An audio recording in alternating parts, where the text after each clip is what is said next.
आज की ये महामैराथन क्लास उन सभी बच्चों के लिए बहुत ही ज्यादा इम्पोर्टेंट है जो 2026-27 में एग्जाम देने वाले हैं और बीए थर्ड सेमेस्टर में पॉलिटिकल साइंस को मेजर या माइनर सब्जेक्ट के रूप में पढ़ते हैं और उनका एग्जाम इस बार एमसीक्यू पैटर्न पे होने वाला है, यानी ओएमआर सीट पर होने वाला है। और आप लोग सोचिए कि आप अपने एमसीक्यूज को कैसे तैयार करें जिससे आपका एग्जाम बहुत अच्छा जाए। तो गाइज, अब आप लोगों की टेंशन खत्म हुई क्योंकि आज की वीडियो में मैं उन सभी मोस्ट इंपॉर्टेंट एमसीक्यूज को लेकर आ गई हूँ जो हर साल आपके एग्जाम में पूछा जाता है। तो बस आपको इधर उधर देखने की जरूरत नहीं है, जितना भी आज की वीडियो में एमसीक्यूज बता रही हूँ उनको तैयार कर लीजिए और लगातार इसी तरह से आपके हर एक सब्जेक्ट की वीडियोस आ रही हैं, तो उन सबको भी देखकर आप अपने एग्जाम की तैयारी करते रहें। तो चलिए आज की वीडियो को स्टार्ट करते हैं। देखिए, पहला मोस्ट इम्पोर्टेंट क्वेश्चन है, भारत में स्वतंत्रता के बाद लोकतंत्रीकरण की प्रक्रिया कब प्रारंभ हुई?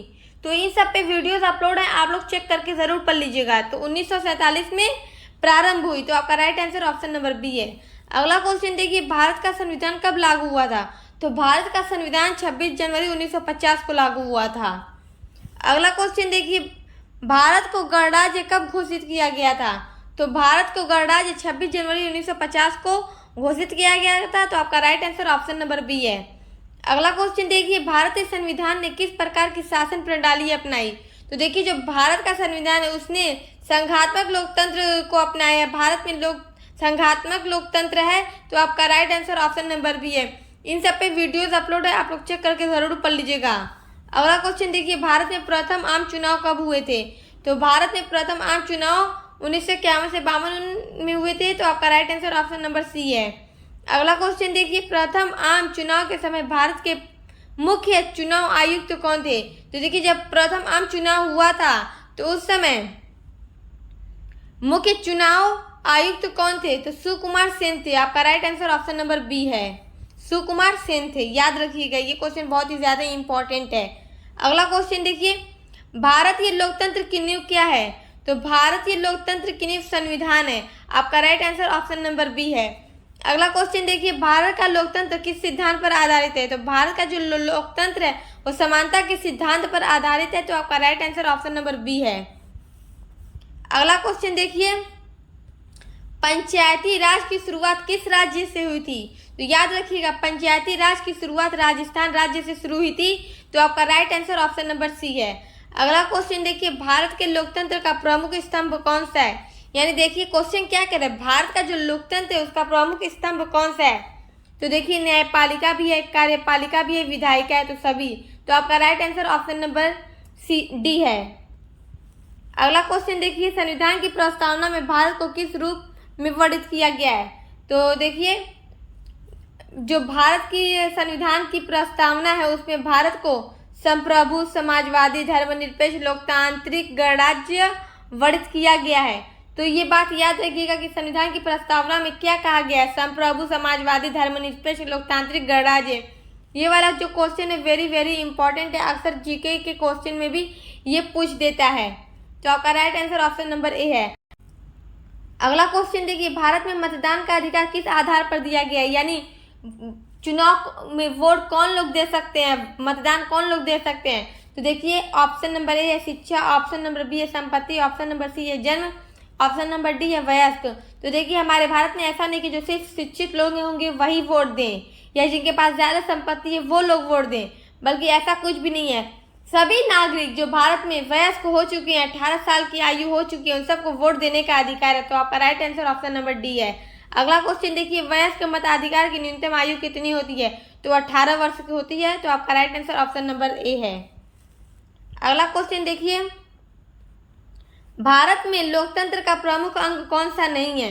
तो देखिए, हमारे भारत में लोकतंत्र का प्रमुख अंग न्यायपालिका भी है, कार्यपालिका भी है, विधायिका भी है, सेना जो है नहीं है। तो आपका right answer option number D है।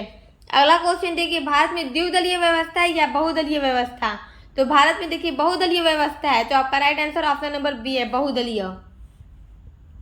अगला क्वेश्चन देखिए, भारतीय संविधान में कुल कितने मूल अधिकार हैं, यानी मौलिक अधिकार कुल कितने हैं? तो भारतीय संविधान में कुल 6 मौलिक अधिकार हैं। तो आपका right answer option number B है। अगला क्वेश्चन देखिए, संविधान सभा के अध्यक्ष कौन थे? तो संविधान सभा के अध्यक्ष डॉक्टर राजेंद्र प्रसाद थे।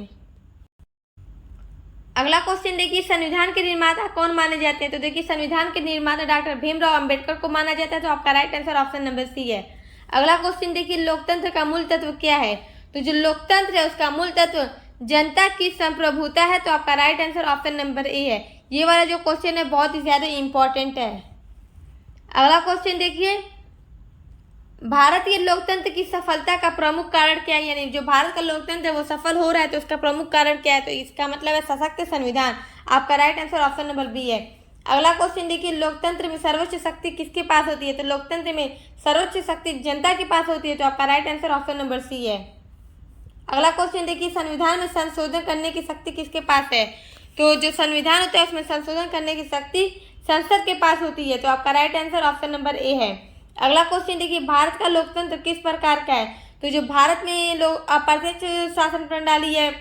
तो आपका right answer option number B है, अप्रत्यक्ष। अगला क्वेश्चन देखिए, ग्राम सभा का गठन किस स्तर पर होता है? तो ग्राम सभा का गठन गांव स्तर पर ही होगा। तो आपका right answer option number C. अगला क्वेश्चन देखिए, भारत में आपातकालीन प्रावधान संविधान के किस भाग में है?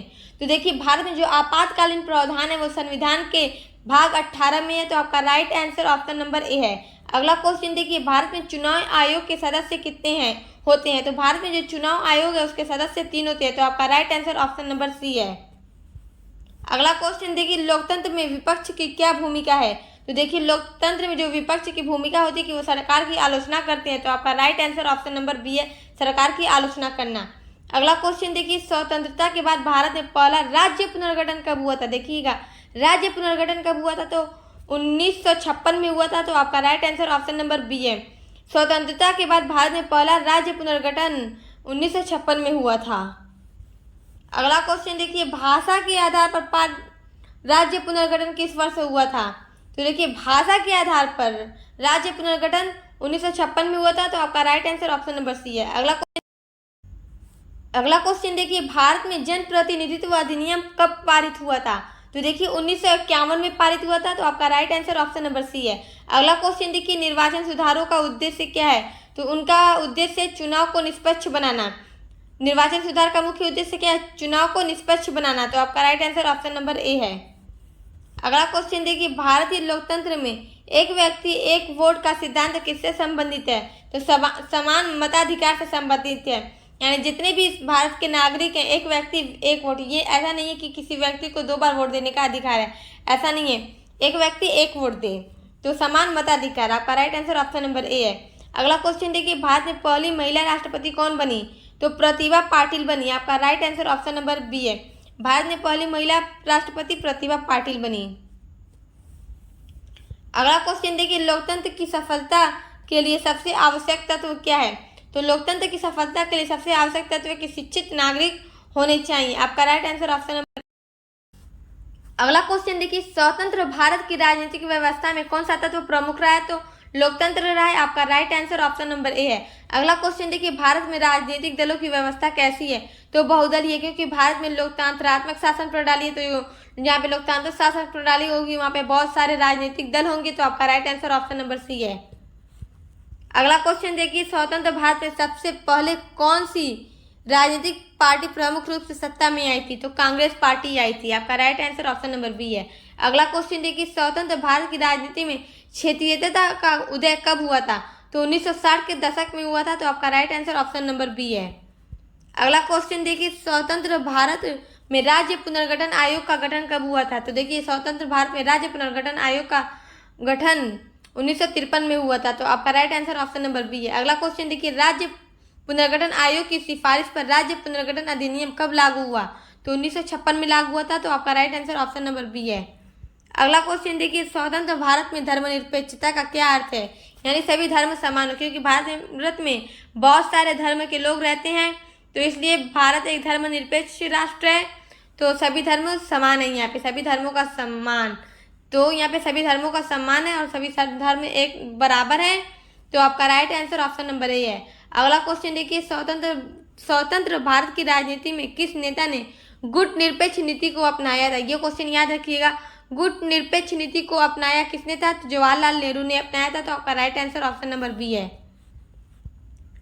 अगला क्वेश्चन देखिए, स्वतंत्र भारत में लोकतंत्र की सफलता का प्रमुख कारण क्या है? तो देखिए जनता की भागीदारी। आपका right answer option number A है। अगला क्वेश्चन देखिए, भारत में पहली बार गठबंधन सरकार कब बनी थी? तो भारत में पहली बार गठबंधन सरकार 1977 में बनी थी। तो आपका right answer option number B है। अगला क्वेश्चन देखिए, 1977 में बनी पहली गैर कांग्रेसी सरकार का नेतृत्व किसने किया था? क्वेश्चन देखिए, 1977 में बनी पहली गैर कांग्रेसी सरकार का नेतृत्व किसने किया था? तो मोरारजी देसाई ने किया था। तो आपका right answer option number B है। देखिए 1977 में बनी सरकार किस दल के नेतृत्व में थे? तो जनता पार्टी के नेतृत्व में थे। तो आपका right answer option number B है। अगला क्वेश्चन देखिए, भारत में गठबंधन राजनीति का प्रमुख कारण क्या है? बहुदलीय प्रणाली है यहाँ पे। अगर किसी एक भी पार्टी को पूर्ण बहुमत प्राप्त नहीं थी तो वो एक या एक से अधिक राजनीतिक दल के साथ मिलकर वो अपनी सरकार बना सकता है। तो वही है, भारत में गठबंधन राजनीति का प्रमुख कारण क्या है? बहुदलीय प्रणाली। आपका right answer option number B है। अगला क्वेश्चन देखिए, 1989 में किस प्रधानमंत्री के नेतृत्व में गठबंधन सरकार बनी थी? तो वीपी सिंह के नेतृत्व में बनी थी 1989 में। तो आपका right answer option number A है। अगला क्वेश्चन देखिए, अटल बिहारी वाजपेयी ने पहली बार प्रधानमंत्री पद कब संभाला था? तो 1996 में संभाला था। तो आपका right answer option number A है। अगला क्वेश्चन देखिए, 1998 में बनी एनडीए सरकार का पूर्ण रूप क्या है, यानी एनडीए का फुल फॉर्म क्या है? तो नेशनल डेमोक्रेटिक अलायंस है। आपका right answer option number A है। अगला क्वेश्चन देखिए, एनडीए गठबंधन का नेतृत्व किस दल ने किया था? तो बीजेपी ने किया था। आपका right answer option number B है, भारतीय जनता पार्टी ने। अगला क्वेश्चन देखिए, यूपीए का पूर्ण रूप क्या है, यानी यूपीए का फुल फॉर्म क्या है? तो यूनाइटेड प्रोग्रेसिव अलायंस है। तो आपका right answer option number B है। अगला क्वेश्चन देखिए, 2004 में यूपीए सरकार का नेतृत्व किसने किया था? तो मनमोहन सिंह ने किया था। आपका right answer option number B है, ऑप्शन नंबर ए है, मनमोहन सिंह। अगला क्वेश्चन देखिए, गठबंधन राजनीति का एक प्रमुख लाभ क्या है? तो देखिए जो गठबंधन राजनीति होती है तो उसमें सभी दलों की भागीदारी हो जाती है। तो आपका right answer option number B है। गठबंधन राजनीति का यही एक बहुत ही प्रमुख लाभ है, सभी दलों की भागीदारी हो जाती है। अगला क्वेश्चन देखिए, गठबंधन राजनीति का एक प्रमुख समस्या क्या है? स्थिरता की कमी, क्योंकि बहुत सारे राजनीतिक दल जब मिलके सत्ता में आते हैं, अपनी सरकार चलाते हैं, तो कभी कभी उनमें आपस में मतभेद भी उत्पन्न हो जाता है। तो इसलिए स्थिरता की कमी रहती है। तो आपका right answer option number A है। अगला क्वेश्चन देखिए, भारत में लोकतांत्रिक विकेंद्रीकरण का क्या अर्थ है? देखिए इस पे वीडियोस अपलोड हो चुकी है, लोकतांत्रिक विकेंद्रीकरण, जिसमें 73वां और 74वां संशोधन के बारे में पढ़ना है। तो देखिए, शक्तियों का निचले स्तर तक वितरण। तो आपका right answer option number B है, यानी सत्ता जो है पूरे एक जगह पे केंद्रित ना हो, मतलब सत्ता का हस्तांतरण हो केंद्र स्तर पर, राज्य स्तर पर और स्थानीय स्तर पर। तो शक्तियों का निचले स्तर पर वितरण। आपका right answer option number B है। अगला क्वेश्चन देखिए, भारत में लोकतांत्रिक विकेंद्रीकरण का आधार क्या है? तो पंचायती राज व्यवस्था है। आपका right answer option number A है। अगला क्वेश्चन देखिए, पंचायती राज व्यवस्था को संवैधानिक दर्जा कब मिला? यानी जो पंचायती राज व्यवस्था है उसको संवैधानिक दर्जा 1992 में मिला था। तो आपका right answer option number B है। अगला क्वेश्चन देखिए, पंचायती राज से संबंधित कौन सा संशोधन हुआ था? तो 73वां संशोधन हुआ था संविधान में, तब जाके पंचायती राज व्यवस्था को मतलब जोड़ा गया था। तो आपका right answer option number C है। अगला क्वेश्चन देखिए, 73वां संविधान संशोधन किस वर्ष से लागू हुआ? तो 1993 में लागू हुआ था। आपका right answer option number B है। अगला क्वेश्चन देखिए, 74वां संविधान संशोधन किससे संबंधित है? तो नगर पालिका संस्थान से संबंधित है, यानी स्थानीय निकाय। आपका right answer option number B है। अगला क्वेश्चन देखिए, पंचायती राज व्यवस्था संविधान के किस भाग में दी गई है? तो भाग 9 में दी गई है। आपका right answer option number A है। अगला क्वेश्चन देखिए, नगर पालिका से संबंधित प्रावधान संविधान के किस भाग में है? तो भाग 9A में है। आपका right answer option number B है। अगला क्वेश्चन देखिए, 74वें संशोधन में कौन सी अनुसूची जोड़ी गई है? तो 12वीं अनुसूची जोड़ी गई है। आपका right answer option number C है। ये जितने भी आज की वीडियो में एमसीक्यूज बता रही हूँ वो बहुत ही ज़्यादा इंपॉर्टेंट है। देखिए अब अगला आपका इंपॉर्टेंट क्वेश्चन है, 11वीं अनुसूची में कितने विषय शामिल हैं? तो 29 विषय शामिल हैं। आपका right answer option number C है। अगला क्वेश्चन देखिए, 12वीं अनुसूची में कितने विषय शामिल है? तो 12वीं अनुसूची में 18 विषय शामिल है। तो आपका right answer option number B है। अगला क्वेश्चन देखिए, ग्राम पंचायत के लिए न्यूनतम जनसंख्या सीमा कौन तय करता है? तो राज्य विधानमंडल तय करता है। आपका right answer option number B है। अगला क्वेश्चन देखिए, पंचायती राज संस्थाओं के चुनाव कितने वर्ष में कराए जाते हैं? तो 5 वर्ष में कराए जाते हैं पंचायती राज। तो आपका right answer option number C है। अगला क्वेश्चन देखिए, पंचायतों का चुनाव कौन कराता है? तो राज्य निर्वाचन आयोग पंचायतों का चुनाव कराता है। तो आपका right answer option number A है। अगला क्वेश्चन देखिए, पंचायती राज व्यवस्था का 3 स्तरीय ढांचा किसके द्वारा सुझाया गया था? यानी देखिए, पंचायती राज व्यवस्था का 3 स्तरीय ढांचा किसके द्वारा सुझाया गया था? तो बलवंत राय मेहता समिति के द्वारा। तो आपका right answer option number A है। अगला क्वेश्चन देखिए, बलवंत राय मेहता समिति का गठन कब हुआ था? तो 1957 में हुआ था, 1957। तो आपका right answer option number B है। अगला क्वेश्चन देखिए, नगरपालिका के 3 प्रकार कौन से हैं? तो देखिए, नगरपालिका के 3 प्रकार नगरपालिका, नगर परिषद, महानगर पालिका है। तो आपका right answer option number B है। अच्छा, आप लोग क्या ये जानते हैं कि नगरपालिका कहाँ होती है, नगर परिषद कहाँ होती है, महानगर पालिका कहाँ होती है? तो देखिए, वो मतलब जनसंख्या के अकॉर्डिंग रहता है कि जहाँ की जितनी जनसंख्या होगी तो वहाँ पे एक जगह नगर पालिका होगा, तो कहीं पे नगर परिषद होगा, तो कहीं पे महानगर पालिका होगा। अगला क्वेश्चन देखिए, 73वें और 74वें संशोधन का मुख्य उद्देश्य क्या है? तो देखिए, 73वां संशोधन पंचायत से है, गांव से, और 74वां संशोधन शहर से है। तो देखिए, 73वें और 74वें संशोधन का मुख्य उद्देश्य क्या है? तो विकेंद्रीकरण व स्थानीय स्वशासन को सशक्त बनाना। आपका right answer option number B है। अगला क्वेश्चन देखिए, दबाव समूह। देखिए, आपको अपने पॉलिटिकल साइंस में दबाव समूह के बारे में भी पढ़ना है। आपके यूनिट में ये भी एक टॉपिक है, दबाव समूह। इस पे वीडियोस अपलोड हो चुके हैं, तो आप लोग चेक करके जरूर पढ़ लीजिएगा। देखिए, दबाव समूह किसे कहते हैं? तो दबाव समूह वो होता है जो गैर राजनीतिक संगठन होता है, जो सरकार पर प्रभाव डालता है। तो आपका right answer option number B है। अगला क्वेश्चन देखिए, दबाव समूह का मुख्य उद्देश्य क्या होता है? तो नीति निर्माण पर प्रभाव डालना। आपका right answer option number B है। अगला क्वेश्चन देखिए, दबाव समूह और राजनीतिक दल में मुख्य अंतर क्या होता है? तो देखिए, राजनीतिक दल चुनाव लड़ते हैं, बल्कि दबाव समूह चुनाव नहीं लड़ते। देखिए, राजनीतिक दल चुनाव लड़ते हैं और दबाव समूह नहीं। तो आपका right answer option number C है। देखिए, याद रखिएगा, दबाव समूह और राजनीतिक दल में ये मुख्य अंतर है। अगला क्वेश्चन देखिए, दबाव समूह लोकतंत्र में क्या भूमिका निभाते हैं?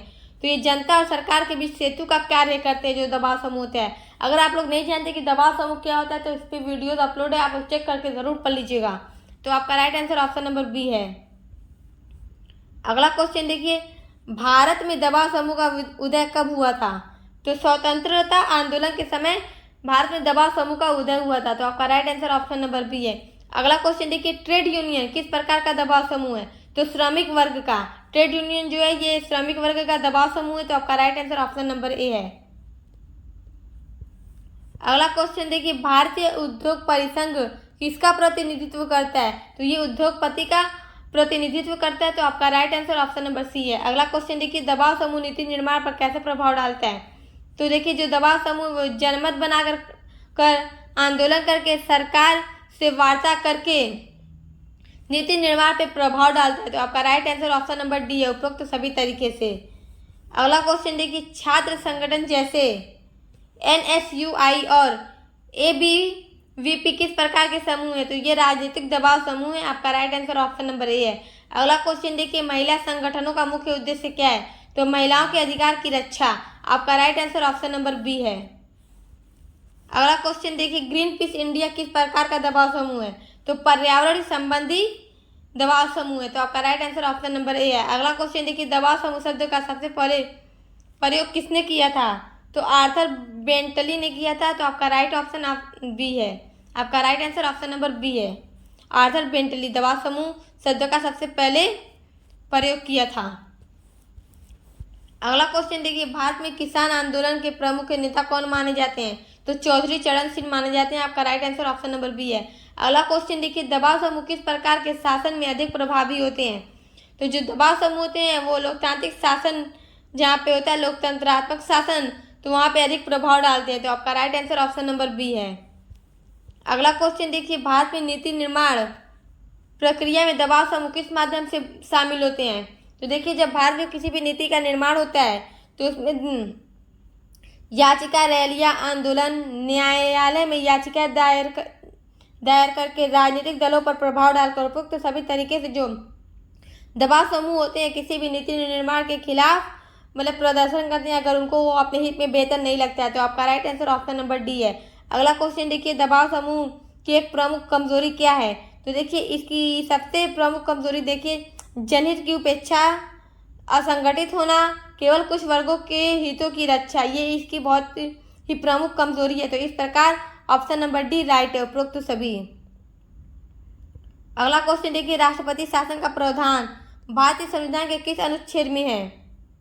तो अनुच्छेद 56 में है, याद रखिएगा। राष्ट्रपति शासन का प्रावधान अनुच्छेद 356 में है। तो आपका right answer option number B है। अगला क्वेश्चन देखिए, राष्ट्रपति शासन को किस नाम से भी जाना जाता है? तो राष्ट्रपति शासन को राज्य आपातकाल के नाम से भी जाना जाता है। राज्य आपातकाल लिखे या राष्ट्रपति शासन लिखे, बात वही है। तो आपका right answer option number B है।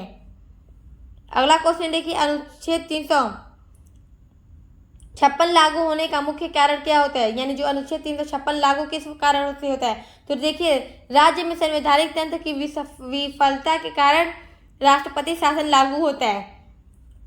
जब किसी भी राज्य में जो राज्य सरकार होती है वो संविधान का पालन न करके अगर सरकार नहीं चलाती, शासन नहीं करती, तो वहाँ तब जाके राष्ट्रपति शासन लागू हो जाता है।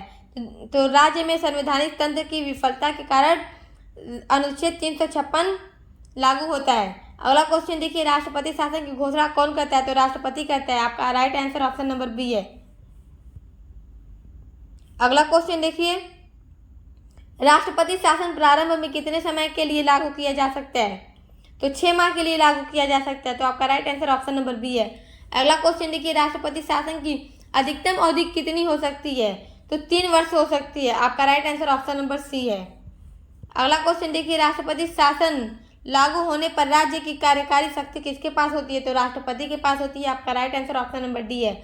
अगला क्वेश्चन देखिए, अनुच्छेद 356 का प्रयोग केवल तब किया जा सकता है जब संविधान के अनुरूप शासन न चल रहा हो, तब जाके राष्ट्रपति शासन लागू किया जाता है। तो आपका right answer option number C है। अगला क्वेश्चन देखिए, 74वें संशोधन के अनुसार राष्ट्रपति शासन की अवधि 1 वर्ष से अधिक कब बढ़ाई जा सकती है? तो देखिए, जब राष्ट्रीय आपातकाल लागू हो तब बढ़ाई जा सकती है। तो आपका right answer option number A है। अगला क्वेश्चन देखिए, राष्ट्रपति शासन के दुरुपयोग पर सुप्रीम कोर्ट ने किस मामले में ऐतिहासिक फैसला दिया? तो आपका right answer option number B है। देखिए, एस.आर. बोम्मई बनाम भारत संघ 1994। आप ये क्वेश्चन बहुत ही ज़्यादा इंपॉर्टेंट है, इसको याद रखिएगा। अगला क्वेश्चन देखिए, भारत का संविधान किस प्रकार की शासन व्यवस्था को स्वीकार करता है? तो अर्ध संघीय। इस पे भी वीडियोस अपलोड है, तो आप लोग चेक करके जरूर पढ़ लीजिएगा, क्योंकि भारत में अर्ध संघीय शासन प्रणाली है। आपका right answer option number C है। अगला क्वेश्चन देखिए, भारत को अर्ध संघीय राज्य क्यों कहा जाता है? तो क्योंकि केंद्र की शक्ति राज्यों से अधिक होती है। देखिए, हमारे भारत में क्या है, अर्ध संघीय शासन प्रणाली है। केंद्र में भी सरकार होती है, राज्य में भी सरकार होती है, लेकिन देखिए अधिक शक्ति केंद्र में ही होती है, सेंट्रल लेवल पे, और स्टेट लेवल पे भी अपनी सरकार होती है, लेकिन देखिए सेंट्रल लेवल पे के पास ज़्यादा शक्ति होती है। क्योंकि केंद्र की शक्ति राज्यों से अधिक होती है। भारत को अर्ध संघीय राज्य क्यों कहा जाता है? क्योंकि केंद्र की शक्ति राज्यों से अधिक होती है। तो आपका right answer option number. Bharat का संघीय ढांचा किस देश से प्रेरित है? तो कनाडा से। आपका right answer option number C है। अगला क्वेश्चन देखिए, भारत की संघीय व्यवस्था की सबसे बड़ी विशेषता क्या है? केंद्र और राज्यों की शक्ति का विभाजन। तो ये संघीय व्यवस्था की सबसे बड़ी विशेषता है। तो आपका right answer option number A है। अगला क्वेश्चन देखिए, राष्ट्रीय महिला आयोग की स्थापना कब हुई थी? तो 1992 में हुई थी। आपका right answer option number B है। अगला क्वेश्चन देखिए, बेटी बचाओ बेटी पढ़ाओ योजना का शुभारंभ किस वर्ष किया गया था? तो 2015 में किया गया था। तो आपका right answer option number C है। अगला क्वेश्चन देखिए, महिला सशक्तिकरण नीति भारत सरकार ने पहली बार किस वर्ष घोषित की थी? तो 2001 में घोषित की थी। तो आपका right answer option number C है। अगला क्वेश्चन देखिए, घरेलू हिंसा से महिलाओं की सुरक्षा अधिनियम कब लागू हुआ था? तो 2005 में लागू हुआ था। तो आपका right answer option number B है। अगला क्वेश्चन देखिए, कार्यस्थल पर महिलाओं के साथ लैंगिक उत्पीड़न से सुरक्षा अधिनियम कब लागू हुआ? तो 2013 में लागू हुआ। अगला क्वेश्चन देखिए, समान कार्य के लिए समान वेतन का प्रावधान संविधान के किस अनुच्छेद से संबंधित है? आर्टिकल 39D से संबंधित है। तो आपका right answer option number B है। अगला क्वेश्चन देखिए, महिलाओं के सशक्तिकरण हेतु महिला ई हॉट पोर्टल किस मंत्रालय ने शुरू किया? तो महिला एवं बाल विकास मंत्रालय ने शुरू किया। तो आपका right answer option number C है। अगला क्वेश्चन देखिए, STEP योजना का उद्देश्य क्या है? तो देखिए STEP योजना का उद्देश्य है महिलाओं को रोजगार व कौशल प्रशिक्षण प्रदान करना। तो आपका right answer option number B है। देखिए STEP का full form support to training and employment programme for women. तो याद रखिएगा, अगर आपसे STEP का फुल फॉर्म पूछे तो आप लोग याद रखिएगा कि support to training and employment programme for women. So guys, आज की वीडियो में मैंने लगभग आपको 100 मोस्ट इंपॉर्टेंट MCQs बताए हैं, तो आप इसको तैयार कर लीजिएगा जो आपके एग्जाम के लिए वेरी वेरी इंपॉर्टेंट है। आप और सभी सब्जेक्ट को पढ़ने के लिए आप हमारे चैनल पर विजिट जरूर कीजिएगा, क्योंकि हर एक सब्जेक्ट की MCQs videos, important question answer की वीडियोस लगातार अपलोड हो रही हैं, जिससे बच्चे अपने एग्जाम की तैयारी बहुत अच्छी कर सकें। और अपने को करिकुलर यानी human values and environmental studies के लिए भी आप हमारे चैनल पर विजिट जरूर कीजिएगा, क्योंकि लगातार आपके को करिकुलर की भी वीडियोस अपलोड हो रही है, जिससे आप अपने एग्जाम की तैयारी बहुत अच्छी कर सकें। तो अब मिलते हैं अगली वीडियो के साथ।